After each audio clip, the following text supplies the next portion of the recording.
El micrófono está apagado.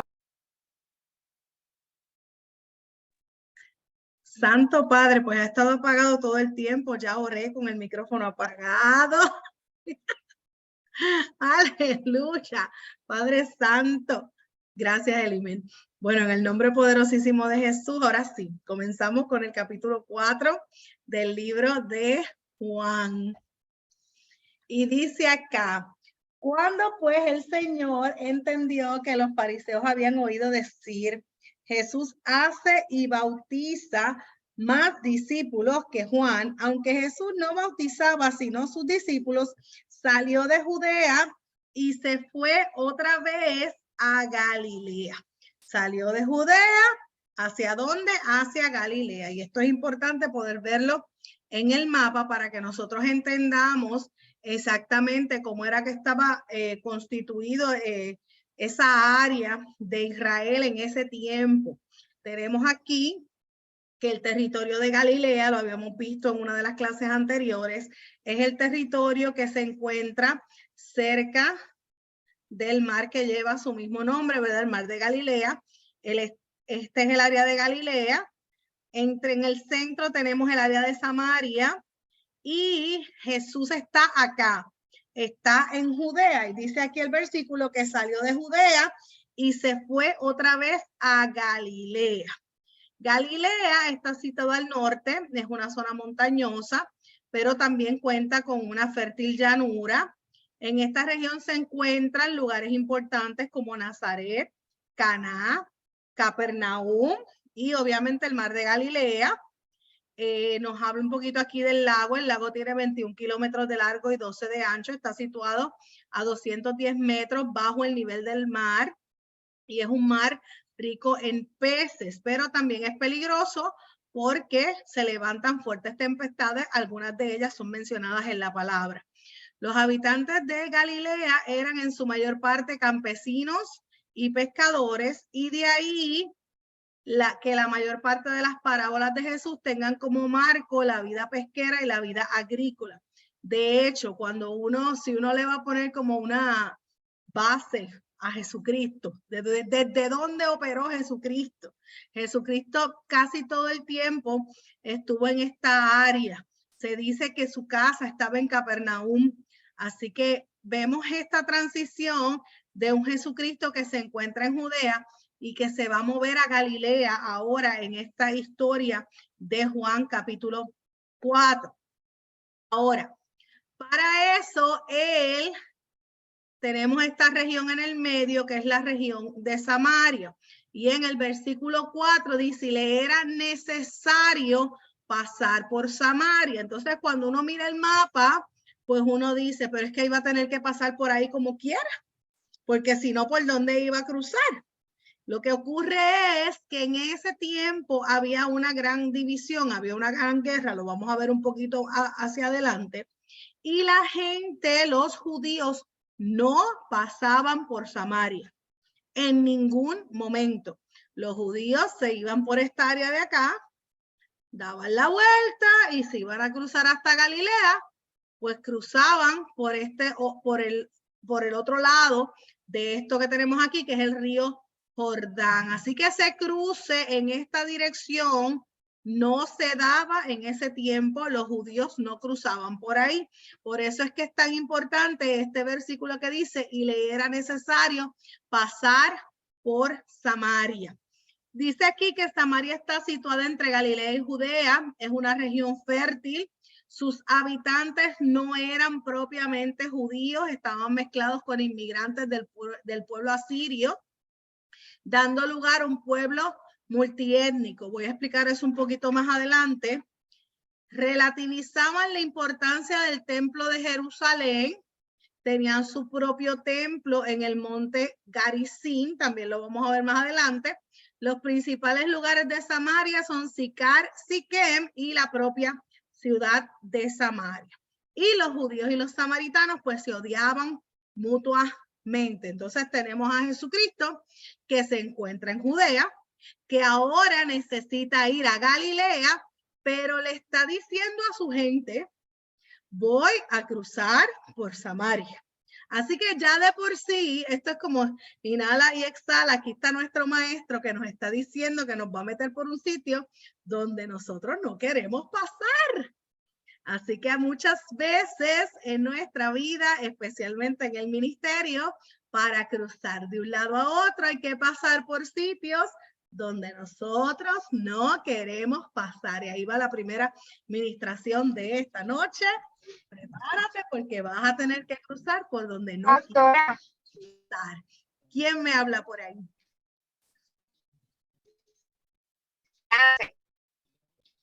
Escuché un pastora, pero no. Iba a decir que también. No, Frances. Ay, Frances, Dios te bendiga. ¿Me escucha? Sí. Sí, amén. Que una de las cosas para mí impactantes también de los samaritanos era que los judíos tenían la tendencia a pensar que si ellos se mezclaban, si ellos pasaban con un pueblo que fuera gentil y los samaritanos se consideraban gentiles, eran judíos, habían sido Ok, te me entrecortaste, pero voy a corregir algo en lo que dijiste. Los samaritanos no son considerados gentiles, los samaritanos son hebreos. Ahora, no son judíos. O sea, una cosa eran los judíos, que son de la tribu de Judá. Los samaritanos era un pueblo que se encontraba al norte, y lo voy a explicar un poco más adelante cuando se divide el reino en dos. La tribu de Judá al sur, los samaritanos al norte, pero no eran gentiles, porque los gentiles es que no tenían ninguna herencia hebrea de ningún tipo. Pero le pregunto, pero entonces al ellos estar mezclados, porque el problema con los samaritanos era que se habían mezclado con otros pueblos, ¿no se consideran gentiles? No, Samaria sigue siendo parte de Israel. Todo lo que es Samaria, Fenicia, toda esa área de ahí sigue siendo parte de Israel, son hebreos. No son judíos, pero son hebreos. Exacto, son hebreos, pero para efectos de los judíos, ellos entendían que los samaritanos no eran judíos. Ellos no los consideraban judíos. No es que no son judíos, no son judíos.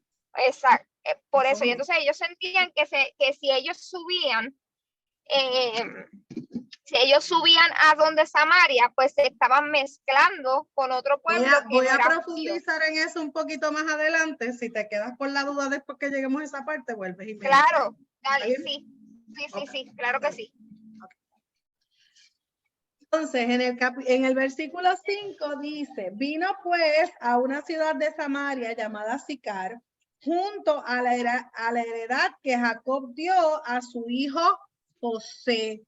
Y estaba allí el pozo de Jacob. Entonces Jesús, cansado del camino, se sentó así junto al pozo y era como la hora sexta. Entonces aquí, si vemos el mapa, tenemos a Samaria nuevamente en esta área y usted va a notar que aquí está lo que es el área de Sicar, que es donde estaba la fuente de Jacob o el pozo de Jacob. Entonces aquí hay unas cuantas cosas a las que tenemos que prestar importancia. La primera era que la sexta hora es la hora del mediodía y es la hora del calor más intenso. Y a esa hora nadie buscaba agua. El agua se buscaba en la mañana cuando estuviera fresca, ¿verdad? Otra cosa importante es que las mujeres no iban solas al pozo, siempre andaban en grupo, salían todas las mujeres e iban al pozo. Así que esto nos deja saber a nosotros que había unas razones por las cuales esta mujer decidía estar completamente sola. Ella iba solita.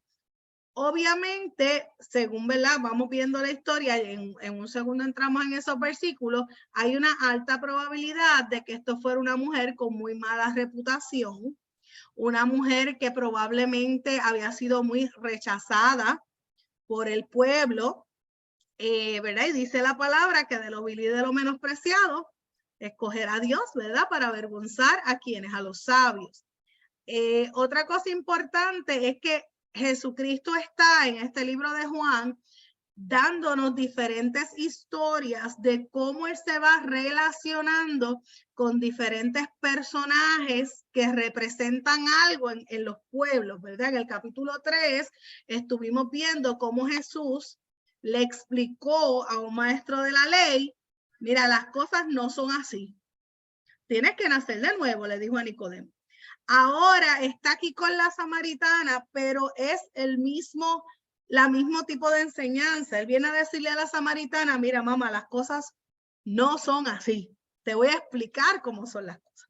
Entonces, a mí me hace pensar si Jesucristo viniera ahora. Si Jesucristo viniera ahora y tuviera conversaciones con cada uno de nosotros, con cada una de las religiones que hay quizás en Puerto Rico, ¿a cuántos de nosotros nos diría, espérate, las cosas no son así? Las cosas son de esta otra forma. Y nosotros siempre tenemos que estar abiertos a entender que a lo mejor no tenemos razón. Y a tratar de estudiar lo más posible para que ese mensaje de Jesucristo sea lo más veraz y sea lo más exacto a como él lo quiso transmitir y a como él quiso que nosotros lo supiéramos. Así que allí estaba Jesús. Dice aquí que estaba cansado. Eso nos demuestra la naturaleza humana de Jesús. Jesús era como usted, como yo. Jesús se cansaba. Estaba cansado, llegó al pozo. Obviamente, Jesucristo sabía que la mujer iba a llegar al pozo. Es hermoso saber que él llegó primero. Él la estaba esperando. Nosotros no creemos que nosotros hemos escogido al Señor. No, necesariamente. El Señor es quien nos escoge a nosotros. El Jesús es quien escoge. Jesús es el que llama. Y Jesús es el que capacita, el que ministra. Y Él es el Todopoderoso. A veces nosotros pensamos que somos nosotros los que escogimos la iglesia, los que escogimos servirle a Él. No, Él nos escoge a nosotros. Él nos escoge a nosotros, Él ha tenido encuentros con nosotros y a causa de esos encuentros con nosotros, nosotros hemos salido de esos encuentros a hablarle de Él a los demás. Y este es el mismo ejemplo de la mujer samaritana.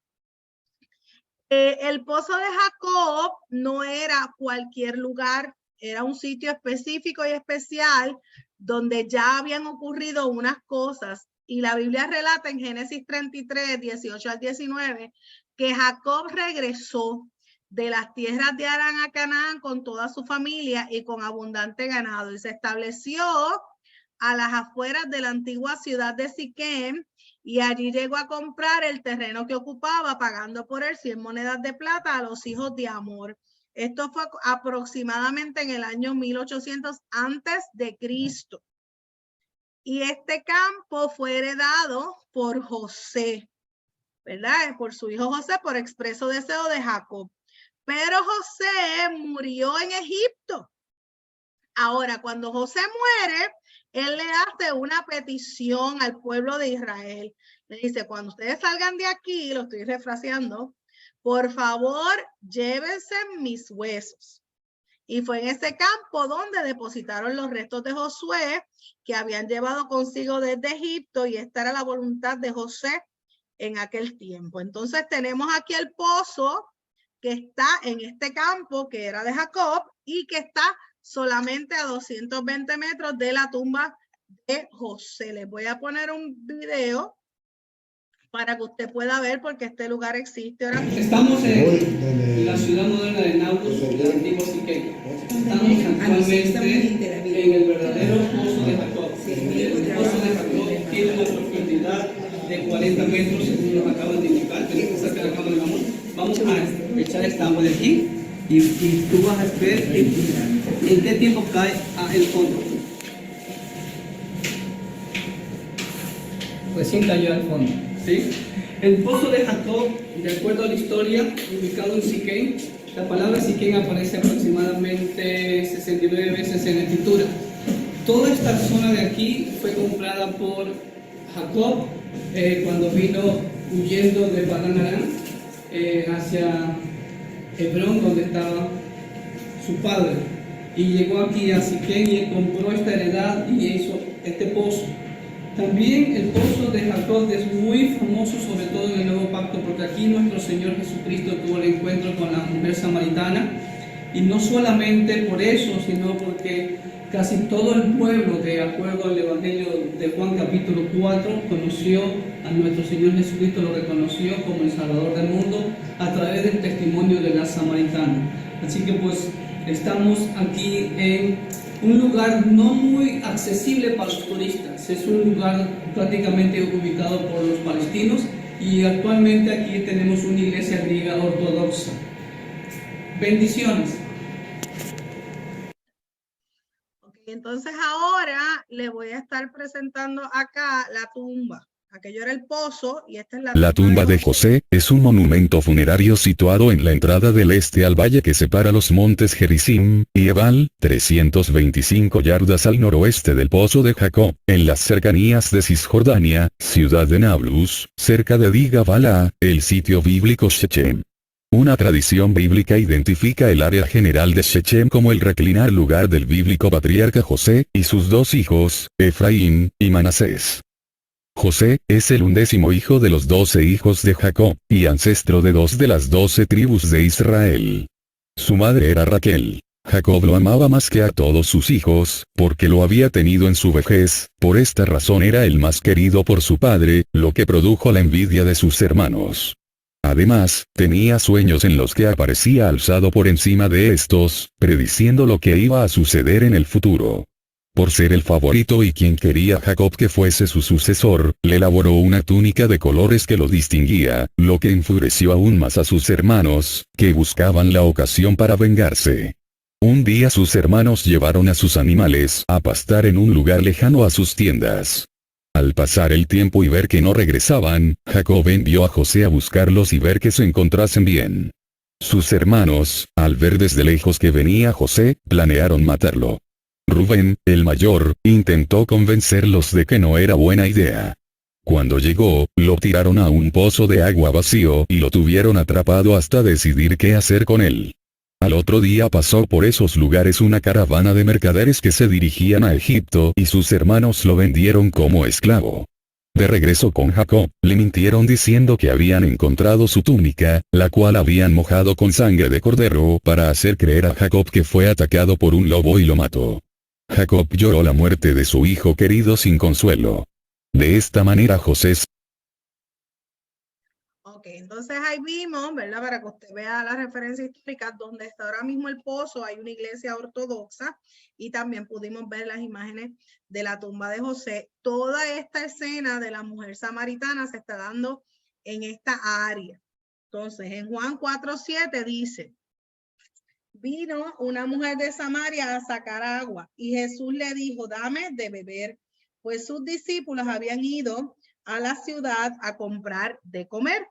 La mujer samaritana le dijo: ¿cómo tú, siendo judío, me pides a mí de beber, que soy mujer samaritana? Porque judíos y samaritanos no se tratan entre sí.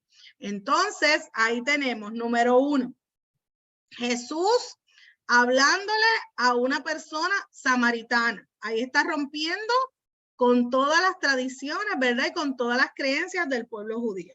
Segundo, le está pidiendo que le dé de beber, y obviamente, ¿cómo él va a beber siendo judío de un recipiente que es samaritano? Eso hay contaminación, ¿verdad? Entonces, él está diciendo: si yo me acerco, si yo me junto a la mujer samaritana, aquí no se contamina a nadie, aquí ella se limpia. Aquí ella se limpia. Entonces, pues sus discípulos habían ido a comprar de comer. Esto es muy normal entre una relación rabino y sus discípulos, ¿verdad? Los rabinos, ¿verdad? Y se entiende que los judíos entienden que ellos son responsables de dar de comer y de dar techo a sus maestros. Y esto sigue siendo así al sol de hoy. De hecho, es una actitud de honra bien hermosa que tiene el pueblo judío ante sus líderes, ante sus maestros y ante sus rabinos. La mujer samaritana le dice: ¿cómo tú, siendo judío, me pides de beber, que yo soy samaritana? Porque judíos y samaritanos no se tratan entre sí. Y ahora voy a ir un poquito más profundo a contestar la pregunta de Frances. ¿Qué es el reino dividido? ¿Cuándo ocurre esto? Esto ocurre después de la muerte de Salomón. Después de la muerte de Salomón, las 12 tribus de Israel quedan 10 al norte y quedan 2 al sur. Las 12 tribus, todos son hebreos. En el norte se crea la capital del norte. Y la capital del norte venía a ser Samaria y la capital del sur venía a ser Jerusalén. La pregunta de Frances ahorita fue, ¿pero los samaritanos son gentiles? La contestación es, algunos sí, otros no. ¿Por qué? Porque Samaria era la región. Todo el que era de Samaria podía ser de descendencia 100% hebrea. Ahora, aquí hubo unos eventos para el tiempo de Babilonia y de los asirios. Estos pueblos son cuando en la historia de, por ejemplo, de Daniel, se llevaron la gente para Babilonia y entonces allá se mezcló todo el mundo, los israelitas con los asirios, y por ahí era que iba la pregunta de Frances, porque los que se mezclaron, hubo samaritanos que se mezclaron con asirios, pues esos son mitad y mitad. Son mitad hebreos y al tener esa sangre asiria, pues obviamente esos son los que quizás en algún momento de la historia son considerados gentiles. Ahora, no todos los samaritanos son gentiles, porque hay samaritanos que son hebreos con hebreos, mamá hebrea y papá hebreo, y nacieron niños hebreos.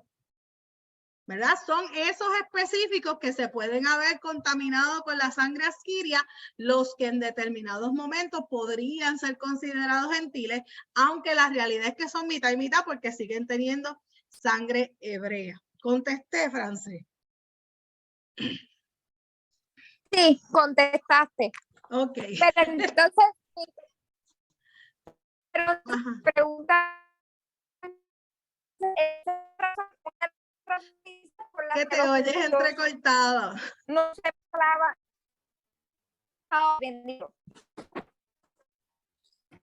Te oyes entrecortado. Déjame salir de aquí. Ajá. ¿Ahora me escuchan mejor? Sí, ahora. Ok. La pregunta mía es, entonces, esa era una de. No, no te oigo.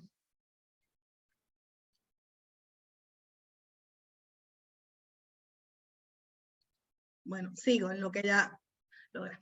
Entonces, ahora había que cruzar para Galilea. Había que cruzar, ¿verdad? Jesús estaba en Judea, va a cruzar para Galilea. Por lo general, este que tengo en el dibujo es la ruta por donde pasaba la gente, inclusive podía ser por el otro lado del Jordán, había también una ruta, pero Jesucristo se desvía para entrar a Samaria. Y dice en el versículo 10, respondió Jesús y le dijo, si conocieras el don de Dios y quién es el que te dice, dame de beber, tú le pedirías y él te daría agua viva. La mujer dijo, Señor, no tienes con qué sacarla y el pozo es hondo. ¿De dónde pues tienes el agua viva? Y esta conversación tiene un poquito de sarcasmo de parte de la mujer samaritana. Ahora ella está como burlándose, como diciéndole, ¿acaso tú eres mayor? ¿Acaso eres tú mayor que nuestro padre Jacob, que nos dio este pozo del cual bebieron él, sus hijos y sus ganados? Respondió Jesús y le dijo. Discúlpame, pastora. Ajá. Ahí va la pregunta. Ahora estoy en un lugar que de verdad tengo señal. Ahí viene la pregunta. Entonces, una de las razones por las cuales los judíos y los samaritanos no se llevaban era porque los judíos entendían que si iban al pueblo de Samaria, como habían judíos que ellos los consideraban gentiles porque se habían mezclado, ellos entendían que también se contaminaban. Sí. Entonces siempre el judío miraba por encima al samaritano. Sí. Hasta ahí estoy bien, ¿verdad? Correcto, pero entonces, sí. el problema se agrava porque entonces los judíos decían que donde había que ir a adorar era al pueblo judío y el samaritano decía que era en el pozo de Jacob. ¿Hasta ahí estoy bien? Voy para allá ya mismo, cuando lleguemos Ok, ahí. está bien. Cuando llegue allá vuelvo y pregunto. Y es que tú eres una estudiante avanzada.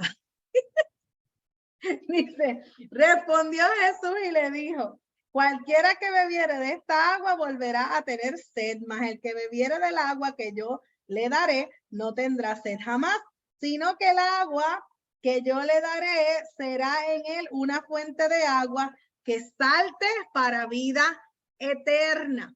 Entonces aquí tenemos una conversación que es muy normal que nos pase cuando estamos orando. Nosotros tendemos a orar por nuestra necesidad física. Aquí la samaritana está todo el tiempo hablando de una sed física, pero nuestro Dios siempre va a poner por encima nuestras necesidades espirituales. Él le está diciendo a esta mujer, tú tienes una sed que no es física. Tú tienes una sed que es espiritual. Y esa sed es tan grande que te has quitado el valor a ti misma y has estado buscando un amor en donde no lo vas a encontrar. Y lo podemos ver en el próximo versículo. Mas el que bebiere del agua que yo le daré no tendrá sed jamás, sino que el agua que yo le daré será en él una fuente de agua que salte para vida eterna.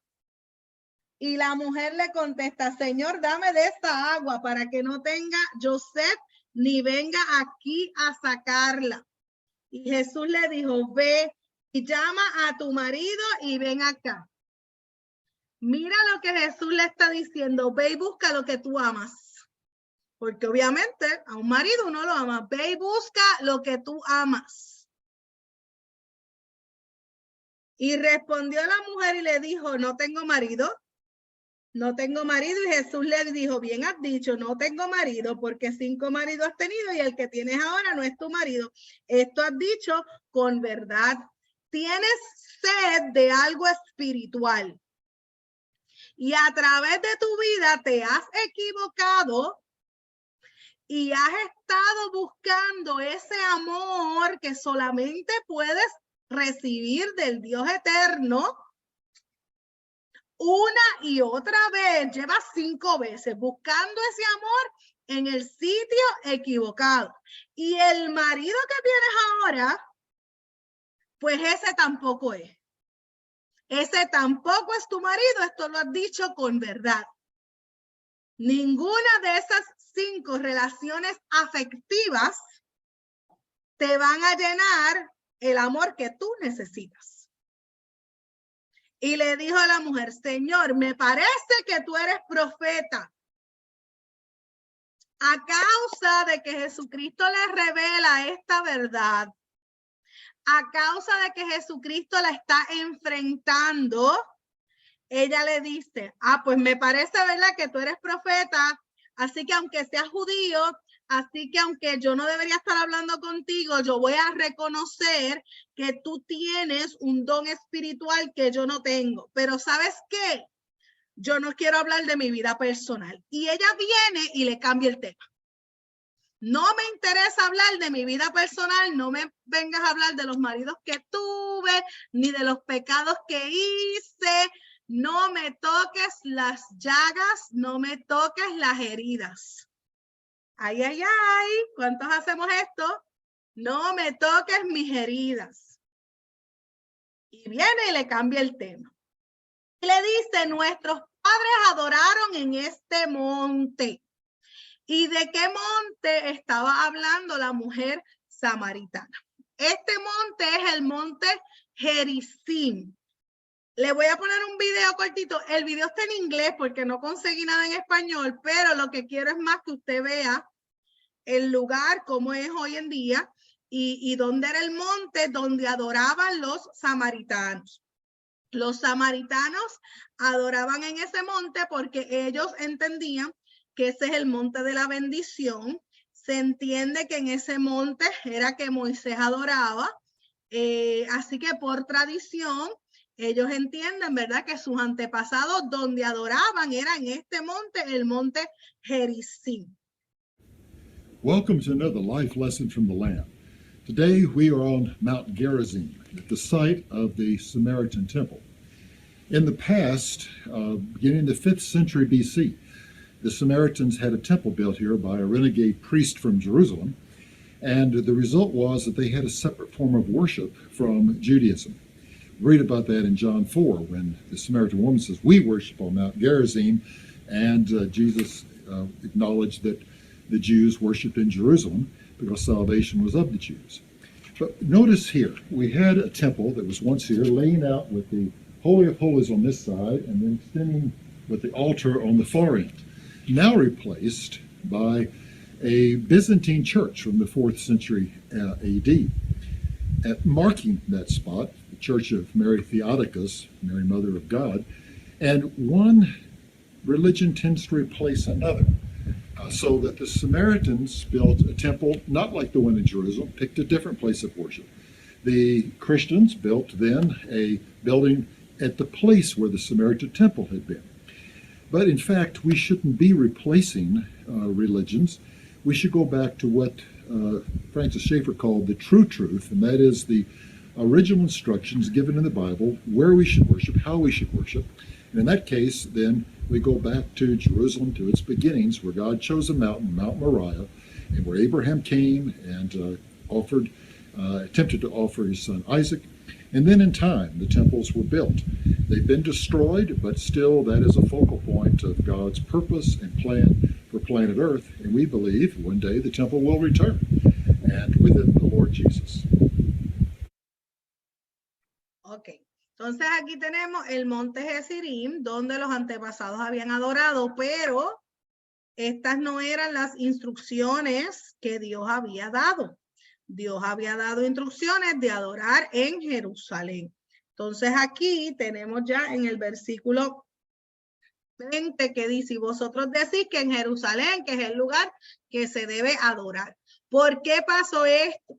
Porque cuando ocurre esta división entre el reino del norte y el reino del sur, los que siguen las enseñanzas de David y Salomón son los del sur, que son los judíos. Los del norte decidieron no utilizar nada de los escritos de Salomón, los salmos, los proverbios, nada de eso. Ellos se fueron a las enseñanzas de la Torá solamente. Y entonces allá, pues, ¿dónde se adoraba? Pues en el monte Gerizim. Y esto era la polémica.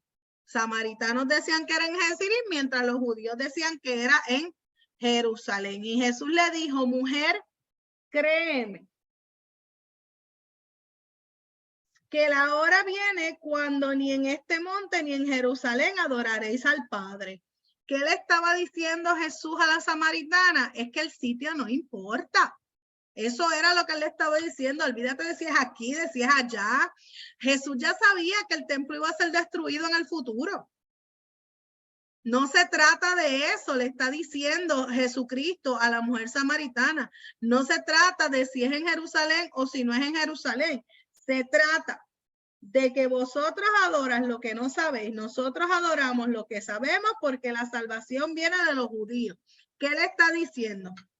Ustedes están mal, los judíos están un poco mejor porque ellos piensan, ¿verdad? Ellos están siguiendo las instrucciones de la palabra, pero más la hora viene.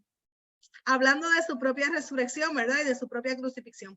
Más la hora viene y ahora es cuando los verdaderos adoradores adorarán al Padre en espíritu y en verdad. Porque también el Padre, tales adoradores, busca que le adoren. Dios es espíritu y los que le adoran en espíritu y en verdad es necesario que le adoren. Así que adorar a Dios no tiene que ver con el lugar, sino a quien adoramos, cómo lo adoramos y qué es lo que hay en nuestro maravilloso corazón. Así que La revelación se le entrega a los judíos, los samaritanos habían eliminado algunos libros, no los estudiaban y por eso ellos estaban adorando allá en el otro monte. Ya esto lo leí, más la hora viene y ahora es cuando los verdaderos adoradores adorarán al Padre en espíritu y en verdad, porque también el Padre, tales adoradores, busca que le adoren. Dios es espíritu y los que le adoran en espíritu y en verdad es necesario que le adoren. Le dijo a la mujer, sé que ha de venir el Mesías, llamado el Cristo. Cuando él venga nos declarará todas las cosas. Y Jesús le dijo, yo soy el que habla contigo. Qué poderoso, ¿verdad? Que Jesús decide revelarse y decirle quién es a una mujer pecadora, a una mujer con mala reputación. Ella es la escogida para ser la primera evangelista de la historia. Una mujer pecadora. Dice, en esto vinieron sus discípulos y se maravillaron de que hablaba con una mujer. Sin embargo, ninguno dijo, ¿qué preguntas o qué hablas con ella? Nadie se atrevió. Nadie se atrevió a cuestionarle a Jesucristo con quién hablaba y por qué. Entonces la mujer dejó su cántaro y fue a la ciudad y dijo a los hombres, venid, ved a un hombre que me ha dicho todo cuanto he hecho. ¿No será este el Cristo? Entonces salieron de la ciudad y vinieron a él. Aquí está el primer avivamiento. Aquí está el primer evangelismo. Aquí está una mujer que llegó a su ciudad y le dijo, mira, acabo de conocer a alguien que me ha revelado todo lo que yo he hecho. Yo entiendo que este es el Cristo. Entre tanto, los discípulos le rogaban diciendo, Rabí, come. Y él les dijo, yo tengo una comida que comer que nosotros no sabéis. Entonces los discípulos decían unos a los otros, ¿le habrá traído a alguien de comer? Y aquí vemos de nuevo cuando Jesucristo habla de cosas espirituales, pero nosotros los seres humanos nos vamos por las cosas físicas. Jesús le dijo, mi comida es, definición de comida para Jesucristo, es que haga la voluntad del que me envió y que acabe su obra. Y nosotros tenemos que entender que esta es nuestra comida también. Hacer la voluntad del que nos envió. ¿A qué te envió? ¿Por qué te envió? ¿Por qué tú estás aquí? ¿Qué haces aquí? ¿Y qué obra es la que Él quiere que tú completes y continúes? No hay nada más importante que saber cuál es el propósito por el cual tú estás en esta tierra y poder hacer su voluntad. No hay alimento más importante que esto y el que tiene este alimento, el que sabe por qué está aquí. El que no tiene sed, porque sabe que está lleno del amor de Cristo y no necesita tener 5 maridos, no necesita amar a más nada. Dígame usted a mí, si esa persona no va a lograr grandes cosas en su vida. El que esté lleno de su alimento y saciado con su agua. ¿No decís vosotros, aún faltan 4 meses para que llegue la siega? He aquí os digo, alzad vuestros ojos y mirad los campos, porque están blancos para la siega. Y aquí también hay un elemento espiritual. Él le estaba diciendo a los discípulos, alcen los ojos y miren los campos. Y es que de los campos ya comenzaban a venir los samaritanos que venían detrás de la mujer samaritana. Así que esto no era que miraran los campos, ¿verdad? Que estaban blancos para la siega. Es que Dios le estaba diciendo, por ahí vienen. Los primeros que han sido evangelizados, por ahí vienen. Los primeros que quizás estaban contaminados, pero yo ahora los limpio. Y dice, el que ciega recibe salario. Entonces, ¿qué le está diciendo Dios a los discípulos? Ahí está la siega. Ya están blancos para que usted los recoja. pero nos toca a nosotros recoger eso. Lo que esté listo, nos toca a nosotros recogerlo. Y vamos a recibir salario, ¿verdad? Esto no estamos hablando de dinero, pero estamos hablando de recompensa. Recompensa y fruto para la vida eterna. Para que el que siembra goce juntamente con el que ciega. Y el que siembra es el Padre Eterno, y a nosotros nos toca recoger las ciegas, recoger todas esas vidas que Jesucristo ya ha determinado que son de él. Porque en esto es verdadero, he dicho, uno es el que siembra y otro es el que ciega. Yo os he enviado a cegar lo que vosotros no labrasteis. Otros lo labraron y vosotros habéis entrado en sus labores. Nosotros entramos a los negocios del Padre. Y muchos de los samaritanos de aquella ciudad creyeron en él por la palabra de la mujer que daba testimonio diciendo, me dijo todo lo que he hecho.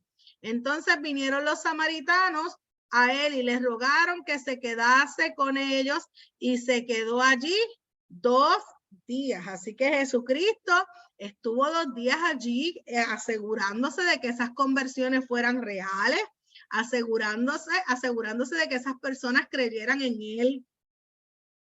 Y creyeron muchos más por la palabra de él, y decían a la mujer, ya no creemos solamente por tu dicho, porque nosotros mismos hemos oído y sabemos que verdaderamente este es el Salvador del mundo, el Cristo. Y este es el trabajo que Dios quiere que nosotros hagamos. La mujer fue y les habló. Hay mucha gente que cree por lo que le han dicho. Se lo enseñaron en su casa cuando eran pequeños, siempre han ido a la iglesia, o en algún momento alguien los llevó a la iglesia, y pues si tú crees, pues yo también. Y no se trata de eso. Eso no es suficiente. La gente tiene que llegar a este momento. Yo creo porque yo lo he oído. Yo creo porque yo lo sé que verdaderamente este es el Salvador del mundo, el Cristo. Por eso es que en Puerto Rico hay tantos Dios te bendiga de personas que no tienen a Jesucristo como su Señor y Salvador. Hay mucha gente que tiene el Jesucristo histórico, el Jesucristo que sale en las películas, pero nunca han desarrollado ni han sido transformados por una relación con Jesucristo. Y nosotros tenemos que trabajar como iglesia para que esto se dé, para que la gente tenga sus propios encuentros con el Salvador del mundo. Hasta aquí es la historia de la mujer samaritana. Ahora el capítulo 4 continúa con una historia adicional donde Jesús sana al hijo de un noble, y dice 2 días después salió de allí y fue a Galilea. Recuerde que él estaba en Samaria. Ahora siguió subiendo al norte, como vimos en el mapa ahorita, y se fue a Galilea. Porque Jesús mismo dio testimonio de que el profeta no tiene honra en su propia tierra. Así que a Jesús se le hacía difícil predicar en Judea. Se le hacía difícil. En Samaria, mire, la gente lo recibió de maravilla. Y ahora está en Galilea y dice, cuando vino a Galilea, los galileos le recibieron, habiendo visto todas las cosas que había hecho en Jerusalén en la fiesta, porque también ellos habían ido a la fiesta. Y esto le pasa a todos los ministros y a todos nosotros. Cuando uno se encuentra con personas que te conocieron de la niñez, con tu propia familia, con personas que te conocieron en la adolescencia, con las personas que te conocieron en la niñez temprana, cuando todavía el Espíritu Santo no había hecho un trabajo en uno, esas personas se les hace difícil creer en lo que Jesucristo ha hecho con nosotros. Se les hace difícil reconocer mantos, se les hace difícil reconocer llamados, reconocer unciones. Por eso es que es más fácil predicarle a otras personas que predicarle a los propios de uno. Los galileos los recibieron porque habían visto lo que Jesús había hecho en la fiesta. Vino pues Jesús otra vez a Caná de Galilea, donde había convertido el agua en vino. Él está en Caná de Galilea y había en Capernaum un oficial del rey cuyo hijo estaba enfermo. Entre Caná de Galilea y Capernaum, caminando hay como 6 horas de camino. ¿Ok? Y este hombre estaba a 6 horas. Jesucristo estaba en Caná. Y cuando oyó que Jesús había llegado de Judea a Galilea, vino a él y le rogó que descendiese y sanase a su hijo que estaba a punto de morir. Entonces Jesús le dijo, si no veréis señales y prodigios, ¿no crees? O sea, si yo no te sano a tu hijo, ¿no vas a creer en mí? Esto es fuerte. Esto es fuerte. Hay personas que dejan de creer porque no ven las señales y no ven los prodigios. Y Jesucristo está esperando una fe nuestra a ciegas, aunque los milagros que estemos pidiendo no se den. El oficial del rey le dijo, Señor, desciende antes que mi hijo muera. Y Jesús le dijo, ve, tu hijo vive. Pero mire qué interesante lo que pasa aquí. Y el hombre creyó la palabra que Jesús le dijo y se fue. Cuando ya él descendía, sus siervos salieron a recibirle y le dieron nuevas diciendo, tu hijo vive. Creer la palabra, o sea que ese hombre se fue tranquilo, ese hombre se fue con fe, ese hombre tenía que caminar 6 horas más, pero él estaba feliz, él sabía que Jesucristo le había sanado a su hijo. Entonces él les preguntó a qué hora había comenzado a estar mejor. Y ellos le dijeron, ayer. O sea que la conversación con Jesús había sido el día anterior. Ayer a las 7 le dejó la fiebre. El padre entonces entendió que aquella era la hora en que Jesús le había dicho, tu hijo vive, y creyó él con toda su casa. Necesitamos provocar que haya milagros en nuestras casas, para que todo el que esté a nuestro alrededor pueda creer en Jesús también.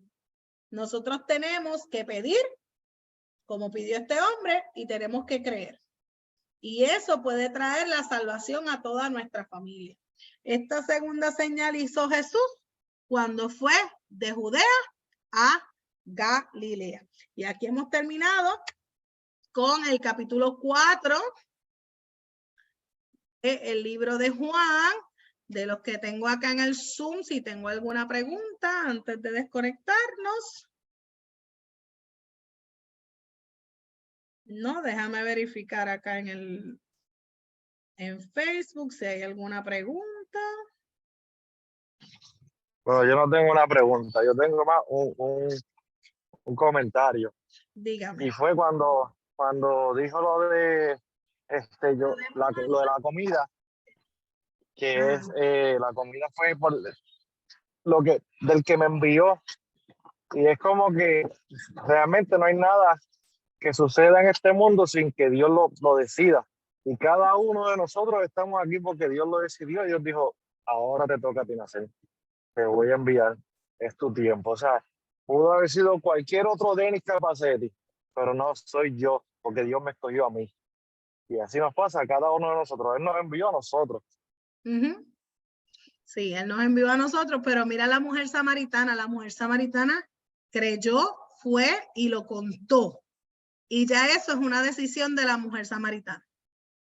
Jesús nos busca, tenemos el encuentro, pero lo que pasa después del encuentro es decisión de cada uno de nosotros. ¿Lo vimos? Bueno, pues los bendigo grandemente. Con esto terminamos nuestro estudio bíblico de hoy y a las 7:15 nos conectamos nuevamente para nuestra escuela de crecimiento, que hoy vamos a estar tocando la ley del círculo íntimo. Los bendigo.